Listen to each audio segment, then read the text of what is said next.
దేవుడి నామానికి స్తోత్రములు కలుగుగాక. మరొకసారి ఈ జూలై మాసంలో అనగా 2024 సంవత్సరం 7వ మాసంలోకి ప్రవేశించినాం. ఇంకో 4 మాసాలైతే మళ్ళీ మన యొక్క నెలలోకి ప్రవేశిస్తాం. సో అంటే దగ్గర పడతాం.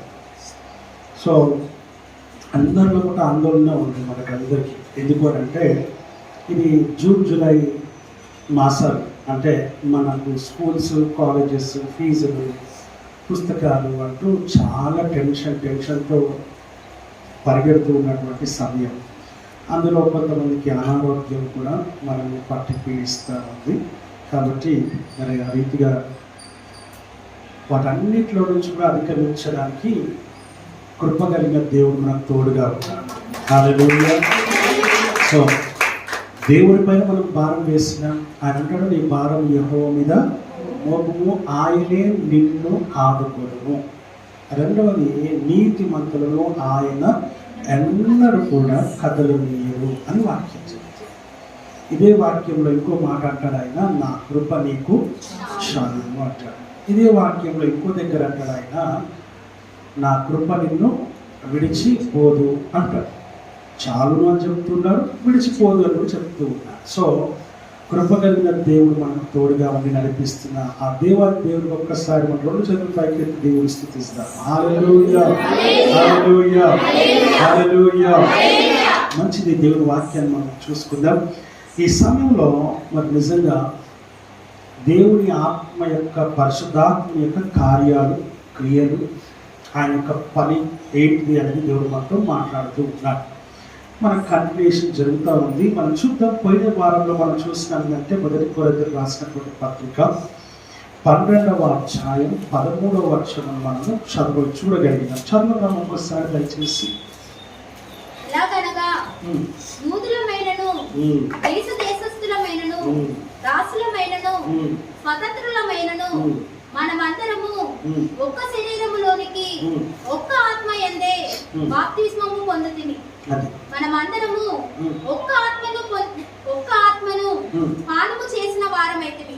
అది దేవుని పోయిన వారంలో దేవుడు మనతో చాలా విషయాలు మనతో మాట్లాడారు. పరిశుద్ధాత్మ యొక్క కార్యాలు, ఆ పరిశుద్ధాత్మ యొక్క కార్యాలు మనం ఏమై ఉన్నామంటే మనం దాసులమైన యూదులమైనప్పటికీ, గ్రీసు దేశస్థులమైనప్పటికీ, రోమిలమైనప్పటికీ, లేక ఇంకా ఎవరమైనప్పటికీ, తర్వాత ఇంకోటి ఏమన్నాడు ఆయన, దాసులమైనప్పటికీ, స్వతంత్రులమైనప్పటికీ, మనమందరం ఒక్క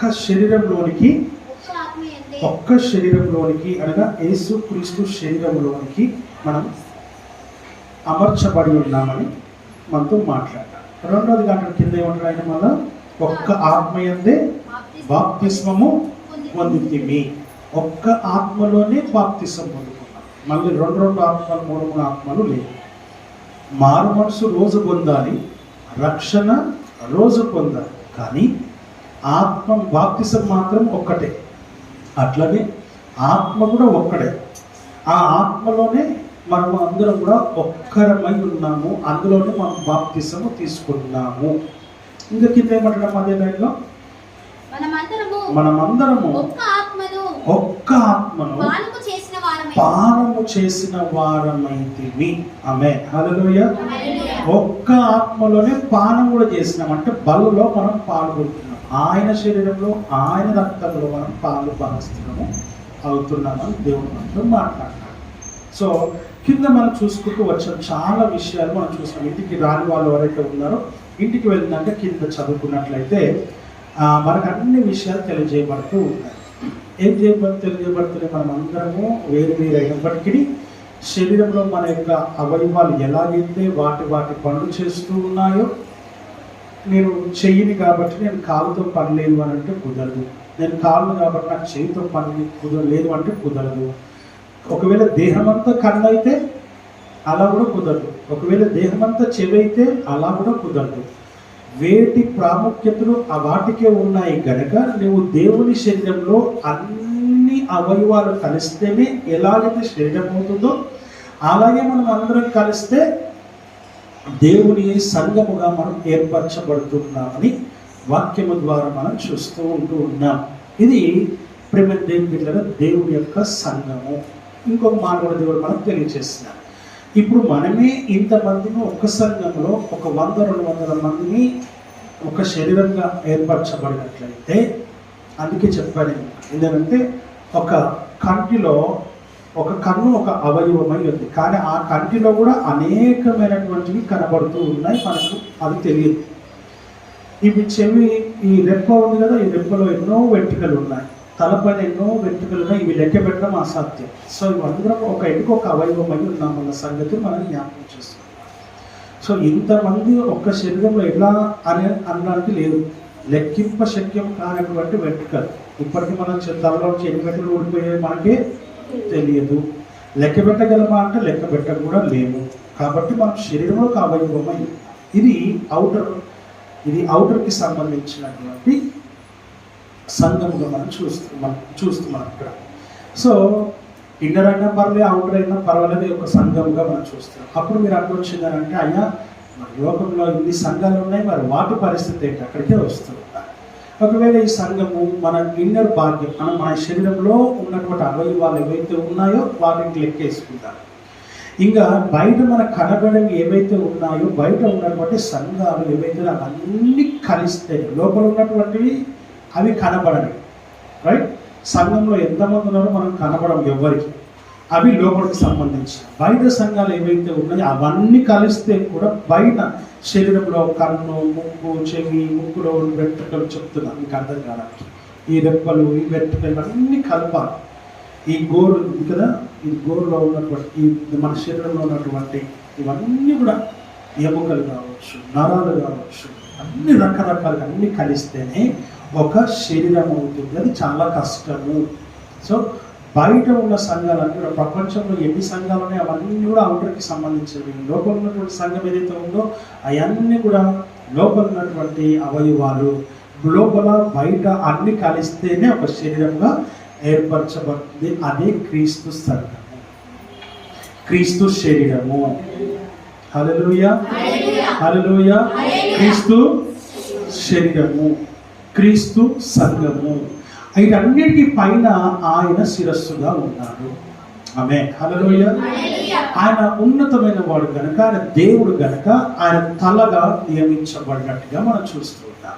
మనం అందరం కూడా క్రింది భాగానికి సంబంధించిన వారమై ఉన్నామన్న సంగతిని నువ్వు గ్రహించాలని దేవుడి వాక్యం ద్వారా మనం చూస్తున్నాం. ఇంటికి వెళ్ళినాక రాని వాళ్ళు ఎవరైతే ఉన్నారో జస్ట్ ఇదంతా కూడా మీరు ఒకసారి ఈ అధ్యాయాన్ని చదివినట్లయితే మీకు పరిపూర్ణంగా సంపూర్ణంగా దేవుడు మీకు అర్థం చేయిస్తాడు. ఈ రోజున దేవుడు వాక్యం ఏంటి మరలా అని మనం చూసినప్పుడు చూడండి ఒకసారి రోమిలకు రాసినటువంటి పత్రిక 8వ అధ్యాయము 14వ వచనము చదువుకుందాం.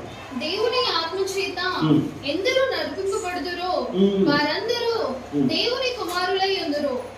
ప్రార్థన చేసుకుందాం. మౌలికగా ప్రేమించిన మా పరలోక తండ్రి, మీ నామానికి వందనాలు, స్తోత్రాలు, స్తుతులు, కృతజ్ఞతాస్తుతులు చెల్లిస్తూ ఉంటూ ఉన్నాను నాయన. మరొకసారి మీ సన్నిధిలో చేరమని జ్ఞాపకం చేసుకుని వాక్యం ద్వారా మాతో సూటిగా స్పష్టంగా మాతో మీరు మీ అధికారం కలిగిన స్వరం చేత మాట్లాడమని, వినగలిగే చెవులు, గ్రహించగలిగే హృదయం, మనస్సును మాకు అనుగ్రహించి మీ నామమునకు మహిమ, ఘనత, ప్రభావములు కలిగి చేసుకోమని ప్రభు మాలో నిర్లక్ష్యం అలక్ష్యం అనేది ఉండకుండా లేకుండా రాకుండా సహాయం చేయండి.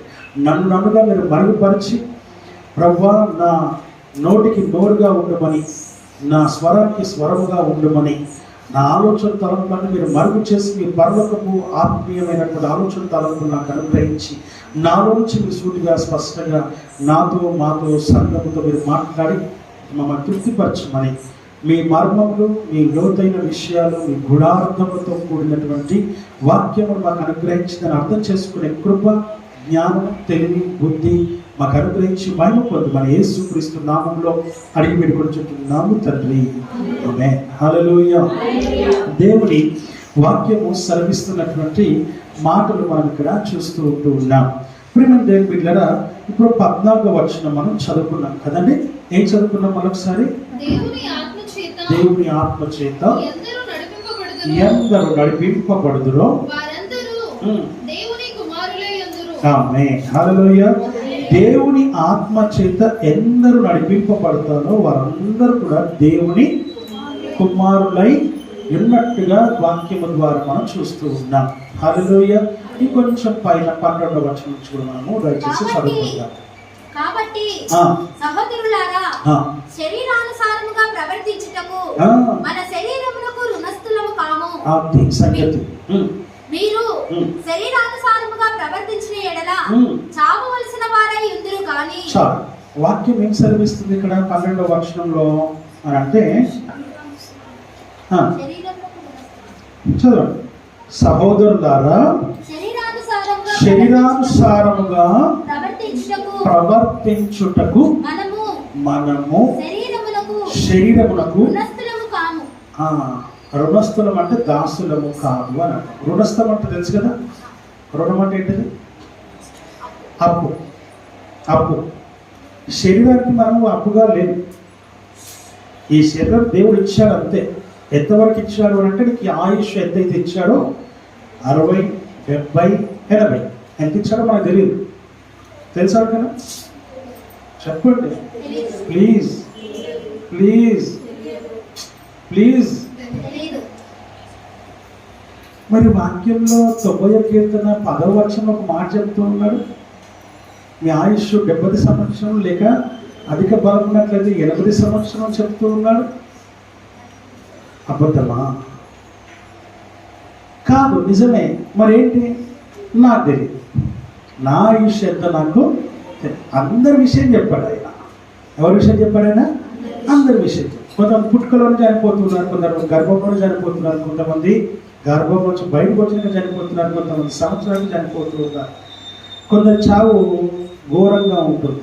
ట్రైను, బస్సు, లారీ, సంథింగ్ యాక్సిడెంట్స్లో, కొండ లోయలో పడిపోయిన, కొంతమంది కుక్కలు బిగుతూ ఉన్నాయి, చంపేస్తూ ఉన్నాయి. ఇలాగా ఒక్కొక్కరు చావు ఏ రీతిగా ఉందో, ఎవరికి చావు ఏ రీతిగా ఉందో కూడా తెలియదు మనకి. బట్ దేవుని యొక్క ఉద్దేశం ఏంటంటే మనుషులు 70-80 సంవత్సరాలు బ్రతకాలని. కానీ ఆ ఆయుష్యంతో ఎవరికి తెలియదు. తెలిస్తే మనం ఇట్లుంటామా? 60 ఒకలాగా ఉంటాం, 70 ఒకలాగా ఉంటాం, 80 కూడా ఇంకోలాగా ఉంటాం. మనం చాలా ఇట్లాంటి వాటిలో తెలివి ఎక్కువ మనకి. అందుకే దేవుడు ఏం చేశాడంటే, నువ్వు అతి తెలివి ప్రవర్తిస్తావు కాబట్టి, ప్రదర్శిస్తావు కాబట్టి, అది తెలియకుండా 70-80 అని పెట్టాడు అంతే. కానీ దాని లోపల చేస్తావు, తెలియదు మనకి. ఆమేన్, హల్లెలూయా. అందుకే వాక్యం సెలవిస్తున్న మాట మనం చూస్తున్నాం. మన శరీరానికి మనము అప్పుగా లేము. ఈ శరీరమే అయిపోద్ది. శరీరానికి నీకు ఎటువంటి సంబంధము లేదు. హల్లెలూయా. ఈ శరీరానికి సంబంధము ఉందా? అబ్బాయిలు హ్యాండ్సమ్గా కనపడినంత మాత్రాన అందులోనే ఉంటారా? అమ్మాయిలు అందంగా ఉన్నంత మాత్రాన అందులోనే ఉంటారా? ఉండరు, పోతారు. ఆమేన్, హల్లెలూయా. అందరూ పోవాల్సిన వారమే. పరదేశులము ప్రియులారా, మన పురమీది కాదిప్పుడు. ఉదయకాలం వెంటనే ఏది లొల్లి. ఆమేన్, హల్లెలూయా. అప్పుడు రోజు వాడుకోండి, మంచిది. హల్లెలూయా. ఆ మరణ భయం పోతుంది. హల్లెలూయా. పరమా జీవము నాకు నీవా, తిరిగి లేచెను నా తోడుండా కదా, నిరంతరము నడిపించును, మరల వచ్చి కొనిపోవును. అప్పటి వరకు నువ్వు రెడీగా ఉండాలి. పరదేశంలో పాట పాడుకుంటాడు, రెడీగా ఉంటామా? నో టైం, సారీ, ఏం లేదు మనకి, నో టైం. దేవుడికి టైం లేదంటే పిలువంగానే వెళ్ళిపోతావు. చిన్న మాట చెప్తాను, మీకు బాగా అర్థం కావడానికి కోసం చెప్తాను. నువ్వు దేవుడితో వీళ్ళిద్దరు ఫ్రెండ్స్, ఈ ఇద్దరు కూడా బాగా క్లోజ్గా ఉన్నారు. ఆయన ఎక్కడ పోయినా ఈయన చెప్తారు, ఈయన ఎక్కడ పోయినా ఆయన చెప్తారు. ఇద్దరు కలిసే పోతారు. వాళ్ళిద్దరు ఏం మాట్లాడు, ఏం చేసినా ఇద్దరు చెప్పుకుంటూ ఉంటారు. దావీదు దేవుడు, మనం చూసినాం కదా దావీదు దేవుడు ఎట్లా ఉన్నారో అట్లాగా ఆ ఇద్దరు ఫ్రెండ్స్ లోకానుసారి. So whatever they do they will explain to each other, లేకపోతే they will share each other. అట్లా వాళ్ళకు ఒకవేళ ప్రేమ దేని బిడ్డలేదా ఒక విషయం మనం చూస్తున్నాం, దూరం పోయే పరిస్థితి ఉన్నప్పుడు అని చెప్పుకుంటూ ఉంటారు. అలాగా నువ్వు దేవుడితో చెప్పుకునే స్థితిలో నువ్వు ఉన్నట్లయితే, దేవుడితో నువ్వు అలాంటి సంబంధ బాంధవ్యం నువ్వు కలిగి ఉంటే నువ్వు ఎలా ఉంటావో తెలుసా? దేవుడు నీకు కూడా చెప్తాడు. హిజ్కియా చెప్పలేదా? ఇదిగో నువ్వు మరణం అవుతున్నావు, జాగ్రత్త ఇది చక్క పెట్టుకోవాలి అన్నాడా లేదా? అన్నాడా? ఏమో అన్నాడు. ఆమె మరి గట్టి చెప్పండి, మిగతా వాళ్ళు ఎవరు తెలియదా? సపోర్ట్ చేయట్లేదు. అన్నాడా? హల్లెలూయా. సో అలాగా నువ్వు దేవునితో రిలేషన్ కలిగి ఉంటే హీ విల్ షేర్ యూ. నువ్వు ఎప్పుడు చనిపోతావో కూడా దేవుడు చెప్తాడు. నువ్వు ఎప్పుడు చనిపోతావో కూడా దేవుడు నీతో మాట్లాడతాడు. ఆయన మాట్లాడే దేవుడు. ఎలాంటి దేవుడు అయినా మాట్లాడే దేవుడు, నిన్ను ప్రేమించే దేవుడు, నేను ఎంతగానో ఇష్టపడే దేవుడు. ఆయన ప్రేమించేందుగా నువ్వు ప్రేమించలేకపోతున్నావు, ఆయన ఇష్టపడినట్టుగా నువ్వు ఇష్టపడలేకపోతున్నావు, ఆయన చూసినట్టుగా నువ్వు ఆయన చూడలేకపోతున్నావు, ఆయన నిన్ను విన్నంతగా నువ్వు ఆయన స్వరము నువ్వు వినలేకపోతూ ఉన్నావు. ఇదే ప్రాబ్లం మనకి. ఆమేన్, హల్లెలూయా. అలా దేవుడితో నువ్వు రిలేషన్షిప్ కలిగి ఉంటే he will share his thoughts, the plans, what ever he has in his mind. అందుకే అన్నాడైనా నా ఉద్దేశాలు దావీదు ఎరుగును, నా హృదయానుసారుడు, నా హృదయానికి అనుగుణంగా నడుచుకునేవాడు, నేనేం కోరుకుంటున్నా అట్లా ఉన్నాడు ఆయన అని చెప్తూ ఉంటాడు. ఈరోజు నీవు అలా ఉన్నట్లయితే దేవుడు నీతో కూడా మాట్లాడతాడు. దావీదుతో మాట్లాడాడా? ఏమో మాట్లాడాడా? ఆమేన్, హల్లెలూయా. దేవుడి వాక్యం సెలవిస్తున్నమాట. మీకు డిఫరెన్స్ చెప్తా. సొలొమోను అని ఒక ఆయన ఉన్నాడు, దావీదు కొడుకు. చాలా మంచోడు ఉండే స్టార్టింగ్లో. అందరం స్టార్టింగ్లో మంచోడు ఉన్నాం. మనం కూడా మారుమనసు పొందినప్పుడు, రక్షణ పొందినప్పుడు చాలా బాగుంటాం. తర్వాత ఏమైతుందో తెలియదు, కానీ ఎక్స్పీరియన్స్ మేక్స్ మ్యాన్ పర్ఫెక్ట్ అంటారు. దీంట్లో కాదు మనకు కావాల్సింది పర్ఫెక్ట్. దారిలో తప్పిపోయేది కాదు పర్ఫెక్షన్ మనకు కావాల్సింది.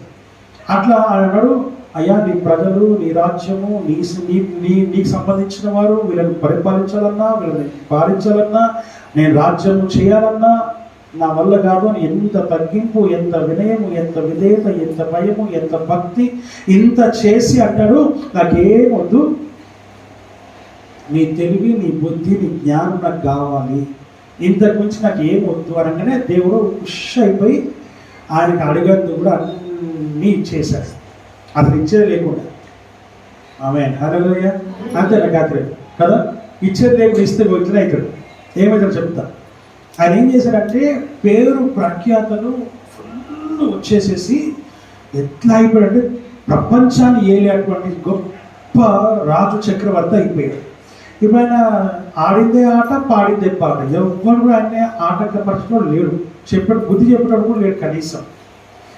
అలాంటి సమయంలో ఏం జరిగిందని అంటే ఈయన 10 మందిని పెళ్లి చేసుకున్నాడు, 20 మందిని 100 మందిని కూడా చేసుకున్నాడు. రాజు అయితే చేసుకోవచ్చు ఆ టైంలో అట్లనే ఉంటుంది.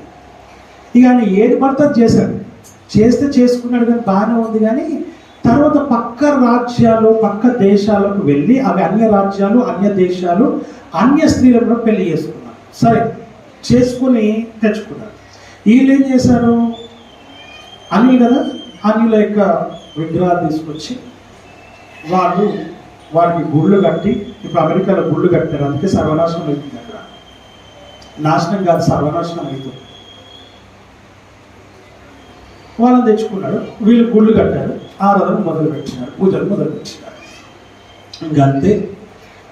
ఈయన వాళ్ళు చేసుకుంది కాక ఈయనను కూడా ప్రోత్బలం చేసి, ఈయనను కూడా ఆయన ఏం చేశారు, దానికి అలవాటు చేసి విగ్రహారాధన చేయడం మొదలుపెట్టినాడు. సొలొమోను గారు, దానియేలు గారు పెట్టుకున్నారు, చేశారు. అంతే. ఏమైంది తెలుసా? ఆ వాక్యం అన్నది అతడు విగ్రహాలతో వ్యభిచరించను అంటాడు. అంటే అంతగా ఆ మాట యూజ్ చేశారు. ఎందుకనంటే విగ్రహాల జోలికి పోకూడదు అనేటువంటి, అసలు సాంగత్యమే చేయకూడదు అంటే ఆయన ఆ వర్డ్ యూజ్ చేశారంటే నిజంగా అలాంటి అంత భయంకరంగా వాటిని పూజించడం మొదలుపెట్టారు. అక్కడ పడిపోయారు, సర్వనాశనం అయిపోయాడు. దావీదు ఎంత నమ్మకంగా ఉన్నాడో ఆ నమ్మకం మీద దగ్గర లేదు. దావీదు ఒక్క తప్పు చేశాడు, ఒకే ఒక తప్పు చేశాడు. లాస్ట్ వరకు కూడా మళ్ళీ అంతే నీతిగా ఉన్నాడు, చనిపోయేంత వరకు కూడా అంత నీతిగా ఉన్నాడు. కనుకనే ఆయన చేసిన తప్పుకి ఆయన శిక్షకు రాకుండా, నీ శిక్ష నేను వెయ్య, నీ కింద ఉన్నటువంటి నీ పిల్లలకు నేను శిక్ష వేస్తున్నా అన్నాడు.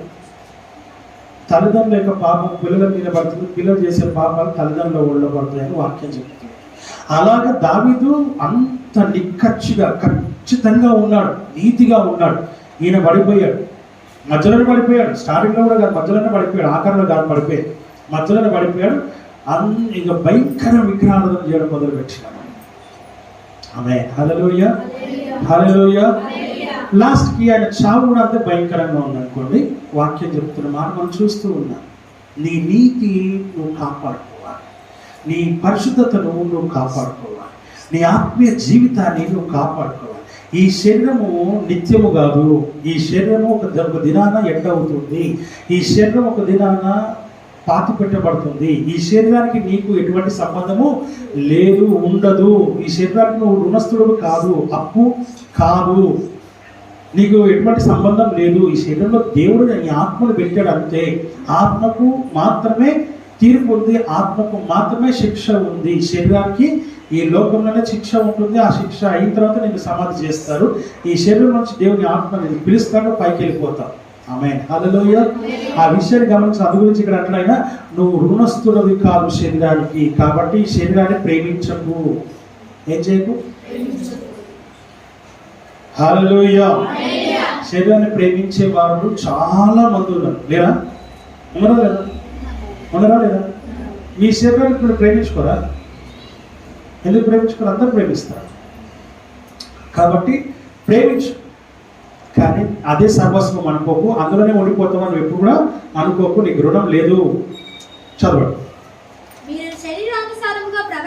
మీరు శరీరానుసారంగా ప్రవర్తించిన ఎడల చాపవలసిన వారై ఉందురు, కానీ ఆత్మ చేత శారీరక క్రియలను చంపిన ఎడల. చాలు. ఏమంటే ఇక్కడ మీరు శరీరానుసారులుగా మీరు ఉండకూడదు. ఎందుకు? ప్రవర్తించకూడదు. ఎందుకు?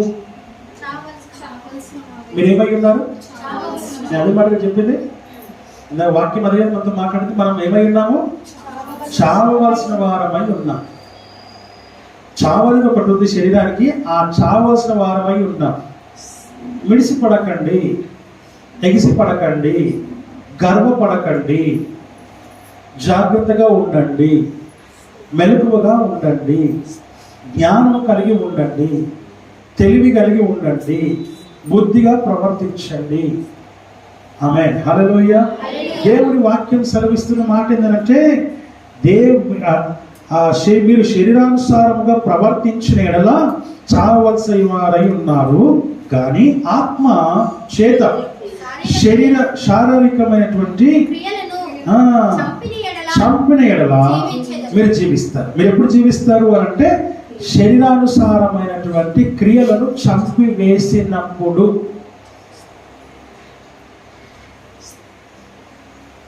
మనం లోకంలో ఉన్నటువంటి వాటిని శరీరానుసారమైనవి అని అంటే అవి వస్తువులు కావచ్చు, అవి డబ్బు కావచ్చు, బంగారం కావచ్చు, ఆస్తులు కావచ్చు, అంతస్తులు కావచ్చు, పేరు ప్రఖ్యాతలు కావచ్చు. ఇవన్నీ శరీరానికి సంబంధించినవే. మనిషిని చూసి గుర్తుపట్టి వాడు డబ్బు కలబడితే వాడికి మర్యాద ఇస్తారు. ఇది కూడా అంతే. సో వీటిని మీరు కాదు మీరు ప్రేమించాల్సింది, వీటిని కాదు మీరు విశ్వసించాల్సింది, వీటిని కాదు మీరు అనుసరించాల్సింది. అందుకే వాక్యం చెప్తుంది మీరు ఆత్మానుసారంగా ఉంటే మీరు జీవిస్తారు, లేకపోతే మీరు చావవలసిన వారు ఉన్నారు కనుక మీరు జాగ్రత్తగా ఉండండి అని చెప్తూ ఉన్నారు. ఆమేన్, హల్లెలూయా, హల్లెలూయా. అందుకని వాక్యము సెలవిస్తున్నటువంటి మాటలు మనం ఇక్కడ చూస్తూ ఉన్నాం. ప్రేమ దేవుని బిడ్డలారా, 14వ వచనం ఆ మాట అది చెప్తున్నాను. దేవుని ఆత్మ చేత ఎందరు నడిపించబడుదురో వారందరూ దేవుని కుమారులై ఉంటారు. దేవుని కుమారులై ఉంటారు. దేవుని ఆత్మ చేతను నడిపింపబడాలి. దేని చేత నడిపింపబడాలి? దేని చేత? దేవుని ఆత్మ చేతను నడిపింపబడాలి. దేవుని ఆత్మ లేకుండా కాదు. మనం దేవుని ఆత్మ లేకుండా మనం జీవిస్తున్నాం. మనలో కొంతమంది లోకంలో క్రైస్తవులు చెప్పుకుంటే చాలా మంది దేవుని ఆత్మ లేకుండా జీవిస్తూ ఉన్నారు. జస్ట్ ఒక పేరు మాత్రం పెట్టుకొని జీవిస్తూ ఉన్నారు. ఏంటిది ఆ పేరు? క్రిస్టియన్. ఏంటిది? వాక్యం సెలవిస్తున్న మాటలు మనం చూస్తూ ఉన్నాం. క్రిస్టియన్ అని పేరు పెట్టుకున్నంత మాత్రాన నువ్వు క్రిస్టియన్ అయిపోవు. ఆమేన్. హల్లెలూయా, హల్లెలూయా. రాబోయే దినాలు ఘోరంగా ఉంటున్నాయి, రాబోతూ ఉన్నాయి. అనేకుల ప్రార్థన బట్టి నేను మీకు ఆల్రెడీ చెప్తాను, సెంట్రల్లో పూర్తిగా దానికి రాకూడదు, పూర్తిగా దీనికి రాకూడదు, రాదు. సపోర్టింగ్గానే ఉండి రావాలి, అప్పుడే మనకు ఏమైనా అవకాశం ఉంది. ఫుల్ వచ్చినట్టే మనం ఇప్పుడు ఆల్రెడీ స్టార్ట్ అయింది చాలా మటుకు. ఇక్కడ కూడా ఇంకా భయంకరంగా, ఆంధ్రాలో కూడా భయంకరంగా స్టార్ట్ అయ్యింది. So be careful. క్రిస్టియన్ పేరు పెట్టుకుంటే అయిపోదు. ఆమేన్. హల్లెలూయా. పేరున్నంత మాత్రం సరిపోదు, నిలబడాలి. క్రీస్తు వాడవు, క్రీస్తు దానము అన్నప్పుడు నిలబడాలి. చావు కోసమైనా నువ్వు నిలబడాలి. నిలబడే స్థితిలో ఉంటేనే నువ్వు క్రైస్తవుడు. ఇక్కడ చేస్తే అక్కడ ఉంటావు, ఇక్కడ చదవకపోతే ఇంకెక్కడో ఉంటావు. నువ్వు ఆ విషయాన్ని గమనించాలని వాక్యం ద్వారా మన దేవుడు మనతో మాట్లాడుతూ ఉన్నాడు. కాబట్టి నువ్వు నిజంగా, అందుకని ఆయన 145వ కీర్తన చదవండి దయచేసి ఒకసారి, 18వ వచనం.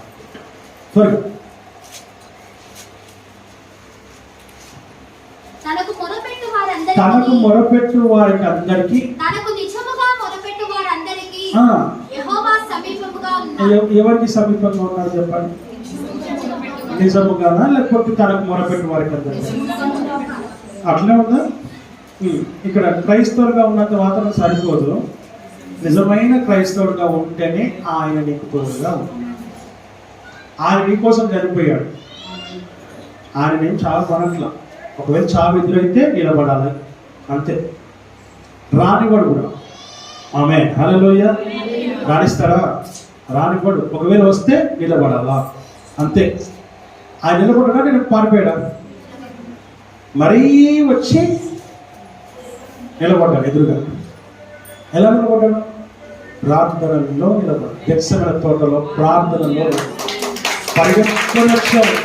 ఒక బండి కోసం అంటే గదివేల కంటే ఎక్కువ హీనంగా ఆయన చుట్టుముట్టినారు జోసెఫ్ కదా. నిలబెట్టుకున్నారు, నిలబడ్డాడు. ఆయన సంఖ్యలు వేశారు, లాక్కెళ్ళారు, బట్టలు కూడా తీశారు, భయంకరంగా కొట్టారు, హింసించారు, వేధించారు, తృణాడిగారు, అపహసించినారు, గేలి చేసినారు. అయినా కూడా వాటన్నిటికీ కూడా ఆయన ఒక్క మాట కూడా మాట్లాడకుండా వాళ్ళ కార్యక్రమాలకు అన్నిటికీ ఆయన సహకరించినారు. మెల్లిమెల్లిగా చంపారు ఆయన్ని. ఫస్ట్ మానసికంగా చంపారు, తర్వాత శారీరకంగా చంపారు. వాక్యం సర్విస్తున్న మాటలు మనం చూస్తూ ఉంటున్నాం. నా ప్రేమైనటువంటి బిడ్డ, నువ్వు క్రైస్తవుడువా? నిజమైన క్రైస్తవుడువా?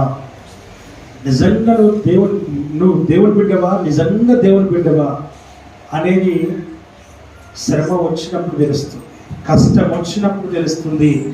అప్పుడు నీ యొక్క నిజాయితీ కనబడుతుంది, అప్పుడు నీ నీతి కనబడుతుంది, అప్పుడు నీ యథార్థత కనబడుతుంది, అప్పుడు నీ ఆత్మీయ జీవితం యొక్క ఆ జీవితము కనబడుతుంది.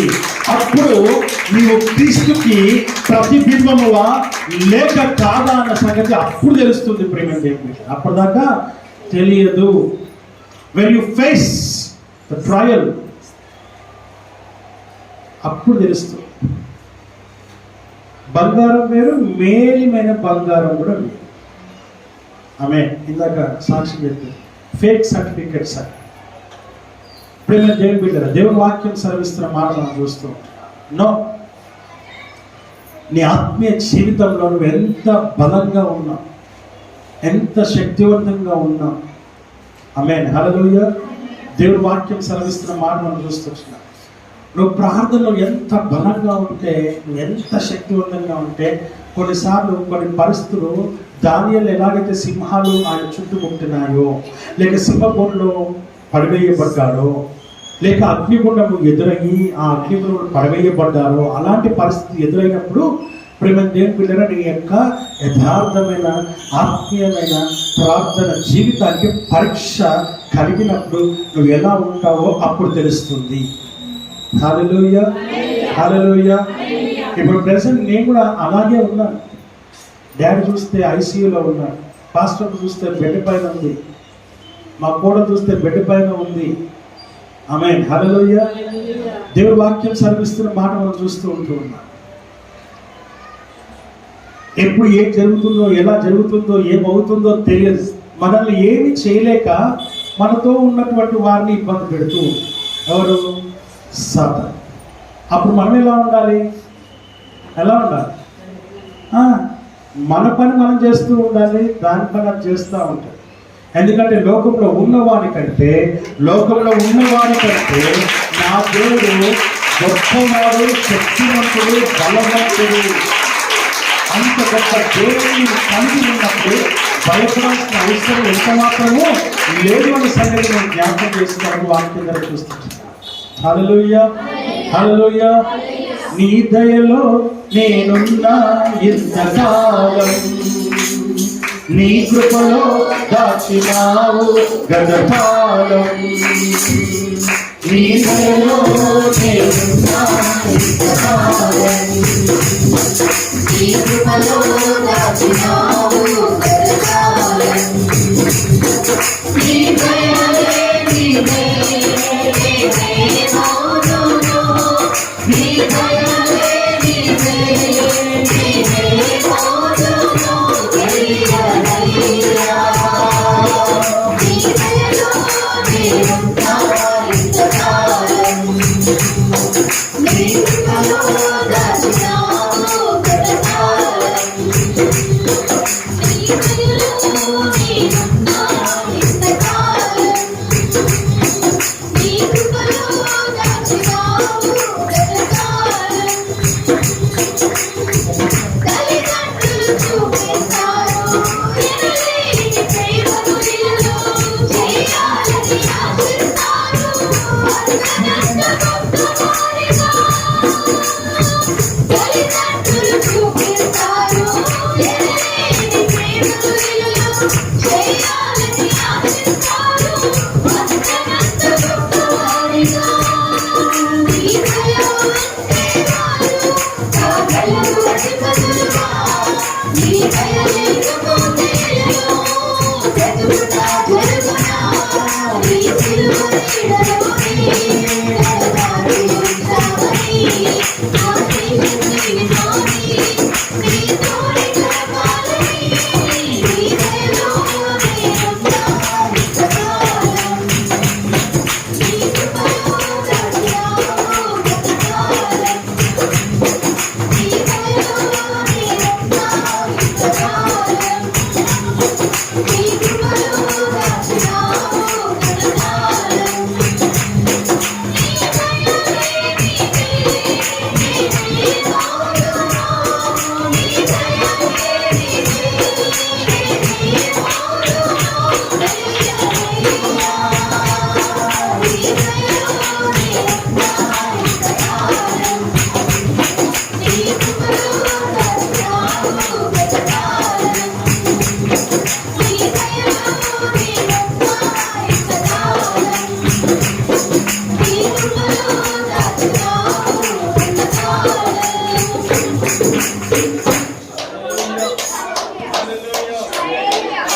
దేవుని వాక్యము సెలవిస్తున్నటువంటి మాటలు మనం ఇక్కడ చూస్తూ ఉన్నాం. నా ప్రేమైనటువంటి వాళ్ళ దేవుని వాక్యం మొత్తం మాట్లాడుతున్న విషయం మనం ఇక్కడ చూస్తూ ఉన్నాం. అంత గొప్ప దేవుని మనం కలిగి ఉన్నప్పుడు దేనికి భయపడాల్సిన అవసరము లేదు. హల్లెలూయా. కనుక ప్రేమైన దేవుని వాక్యం సెలవిస్తున్నటువంటి మాటలు మనం చూస్తూ ఉన్నాం.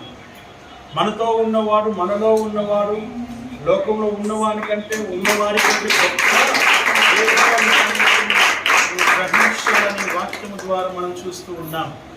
కనుక ప్రేమ దేవుని వాక్యం సెలవిస్తుంది, మనతో మాట్లాడుతున్న విషయాన్ని మనం జ్ఞాపకం చేసుకోవాలని దేవుని వాక్యం ద్వారా మనం చూస్తూ ఉన్నాం. హల్లెలూయా. ప్రేమ దేవుని బిడ్డలు, ఏ విషయంలో కూడా ఆయన దయ మనతో ఉంది, ఆయన కృప మనతో ఉంది. మనం భయపడే వాళ్ళం కాదు, భయపెట్టే వాళ్ళం. కానీ భయపెట్టే వాళ్ళమే కానీ భయపెట్టే వాళ్ళం మనం అనుకుంటున్నాం తప్ప భయపడుతూనే ఉన్నారు. హల్లెలూయా, హల్లెలూయా. భయపడడం కాదు కావాల్సింది, భయము లేని జీవితం. అది నీ సొంతంగా రాదు, నీ సొంతంగా రాదు. దేవుని వాక్యం సెలవిస్తున్న మాట మనం చూస్తూ ఉన్నాం. నీలో ఉన్న ఆత్మ ఏదైతే ఉందో అది నిన్ను ధైర్యపరుస్తుంది. నీలో ఉన్న ఆత్మ ఏదైతే ఉందో వాక్యం కలిగిస్తున్న ఆత్మను చూసుకుంటూ ఉన్నాం. హల్లెలూయా. అదేం చేస్తుందనంటే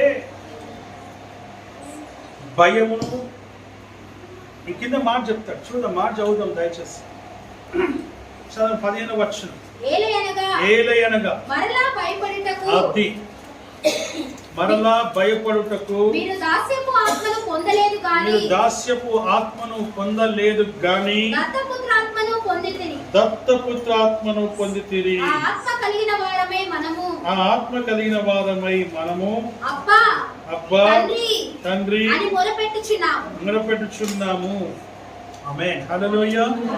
భయపడుటకు మనము ఏం కాదంట, దాస్యపు ఆత్మను పొందలేదు. దేవుని వాక్యం సెలవిస్తున్న మాట మనం చూస్తూ ఉన్నాం.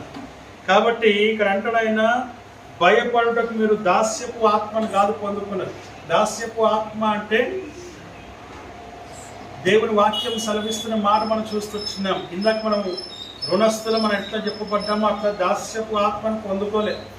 దత్తపుత్రాత్మను మనం పొందుకున్నాం. అనగా యేసు క్రీస్తు ప్రభు ఇశ్రాయేలులకు దేవుడు, ఆ ఆత్మ, ఆ దేవుడు మనకు కూడా తనక ప్రేమను పంచినాడు. మనం దత్తత తీసుకున్నాడు మనల్ని. కనుక దత్తపుత్రాత్మను పొందిన వారము దాస్యపు ఆత్మను పొందుకోలేదు. మనం భయపడటకు దాస్యపు ఆత్మను కాదు పొందుకున్నది, దత్తపుత్రాత్మను పొందుకున్నాము. అనగా యేసు క్రీస్తు ప్రభును నమ్ముకున్నాం, పరిశుద్ధాత్మను మనం పొందుకున్నాం. ఆ ఆత్మను సర్వసత్యములోనికి నడిపించడమే కాకుండా ఆ ఆత్మను నిత్య జీవంలో కలగజేస్తుంది అన్న సంగతిని మీరు జ్ఞాపకం చేసుకోవాలని వాక్యం ద్వారా చూస్తూ ఉన్నాం. హల్లెలూయా. హల్లెలూయా. వాక్యం సెలవిస్తున్న మాట మనం చూస్తున్నాం. కనుక దత్తపుత్రాత్మను పొందితిరి, ఆ ఆత్మను కలిగిన వారమై మీరు అబ్బా తండ్రి అని మొరపెట్టుచు ఉన్నారు. ఎలా మొరపెడుతున్నాం మనము? ఎవరిని పిలుస్తాం మనము? సొంత తండ్రిని అయితేనే పిలుస్తాం. పక్కింటోళ్ళని పిలుస్తామా? పక్క వారిని పిలుస్తామా? అట్లాగా అలా పిలిచేవారని కాదు ప్రేమని దేవుని బిడ్డ. తానే మనకు తండ్రి అయి ఉన్నాడు. కనుకనే అబ్బా తండ్రి నాయనా అని మనం పిలుస్తూ ఉన్నాం. ఆ పిలిచేటువంటి కృప, దయ, కనికరము దేవుడు మనకు అనుగ్రహించినాడు. దేవుని వాక్యం సెలవిస్తున్న మాట మనం చూస్తూ ఉన్నాం. ఇంకేమంటాడు కింద? మనము దేవుని పిల్లలమని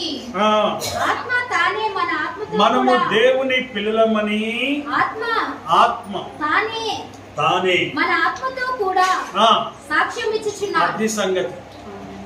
మనము దేవుని పిల్లలమని ఆ ఆత్మ తానే ఏం చేస్తున్నాడు? సాక్ష్యం ఇస్తూ ఉన్నాడు. నువ్వు మర్చిపోతున్నావు అప్పుడప్పుడు, అందుకే భయపడుతున్నావు కనుకనే ఆయన జ్ఞాపకం చేస్తుంది. ఏమని జ్ఞాపకం చేస్తున్నారు? మీరు దేవుని పిల్లలు అని జ్ఞాపకం చేస్తూ ఉన్నారు. మీరు దేవుని కుమారులు కుమార్తెలు అని జ్ఞాపకం చేస్తూ ఉన్నారు. హల్లెలూయా. వాక్యం సెలవిస్తున్న మాట మనం చూస్తూ ఉన్నాం ప్రేమ దేవుని. ఆ రీతిగా దేవుని సన్నిధిలో ఉన్నటువంటి నీవు నేను మనం ప్రేమ దేవుని బిడ్డ. వాక్యం చెప్తూ ఉంది ఆ రీతిగా దేవుని యొక్క ఆత్మను పొందుకున్నవాడు ఎలా ఉంటాడో, దేవుని ఆత్మను పొందుకున్నవాడు ఎలా ఉంటాడో, పొందుకొని వాడు ఎలా ఉంటాడో, పొందుకొని వాడు భయపడుతూ ఉంటాడు, పొందుకున్నవాడు ధైర్యం కలిగి ఉంటాడు, ఎదురొడ్డి పోరాడుతారన్న సంగతిని మనం జ్ఞాపకం చేస్తాం. ఒకసారి నీ స్వరము వినగానే మనసు నిండింది, ఒకసారి నీ ముఖము చూడగానే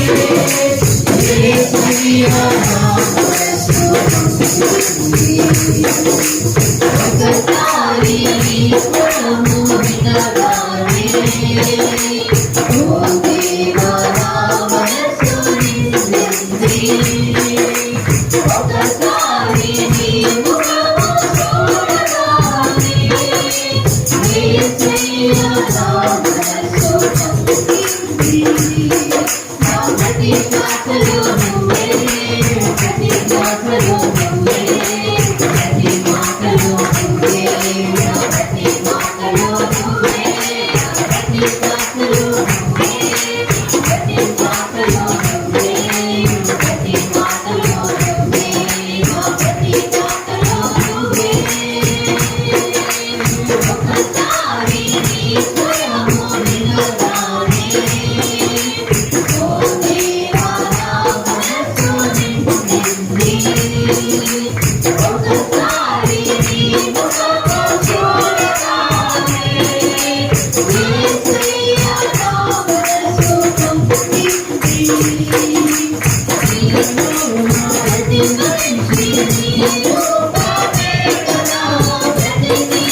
కట్లు వెలగాలి ప్రతి హృదయం నడిపించు పంపులను నీ మాటలు ఇలలోన ప్రతి మనిషి నీ రూపమే కదా నడిపించు పంపులను నీ కోసమే వెలగాలి చీకట్లు వెలగాలి ప్రతి హృదయం నడిపించు పంపులను నీ మాటలు ప్రతి మాటలు నువ్వే ప్రతి మాటలు నువ్వే ప్రతి మాటలు నువ్వే నా ప్రతి మాటలు నువ్వే నా ప్రతి మాటలు నువ్వే ప్రతి మాటలు నువ్వే ప్రతి మాటలు నువ్వే నా ప్రతి మాటలు నువ్వే ఒకసారి నీ స్వరము వినగానే ఓ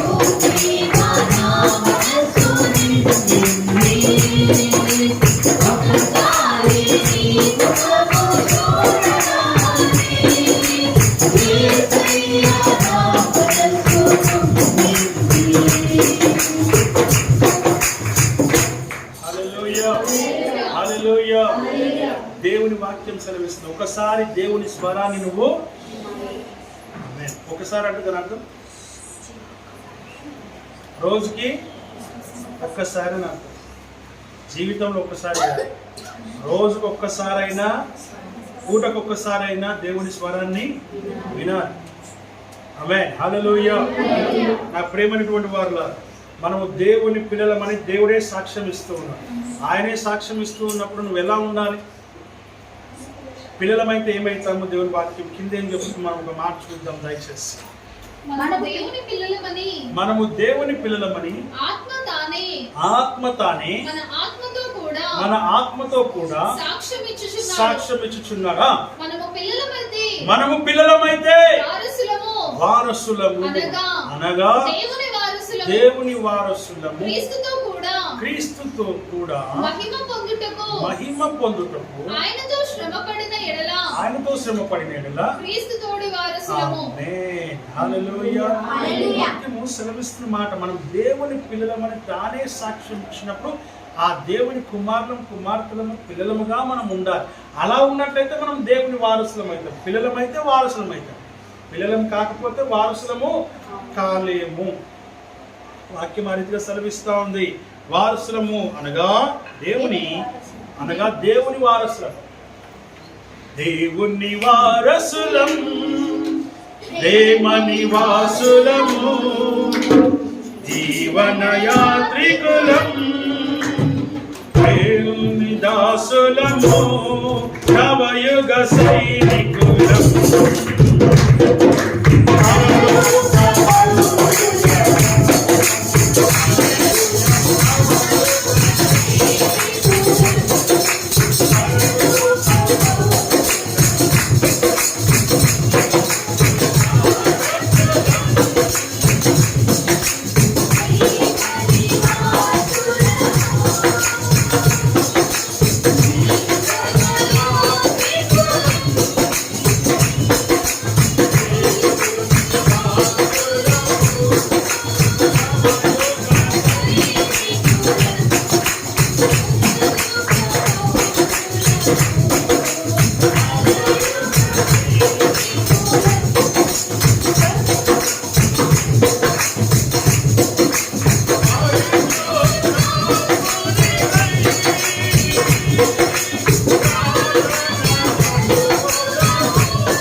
అనగా దేవుని వారసులము, క్రీస్తుతో కూడా మహిమను పొందుటకు ఆయనతో కూడా శ్రమపడిన క్రీస్తు స్వభావం వారసులం. ఈ 17వ వచనంలో 3 విషయాలు కనబడుతున్నాయి. మనం దేవుని పిల్లలమైతే వారసులమైతే క్రీస్తుతో కూడా క్రీస్తుతో కూడా ఏం చేయబడతాము?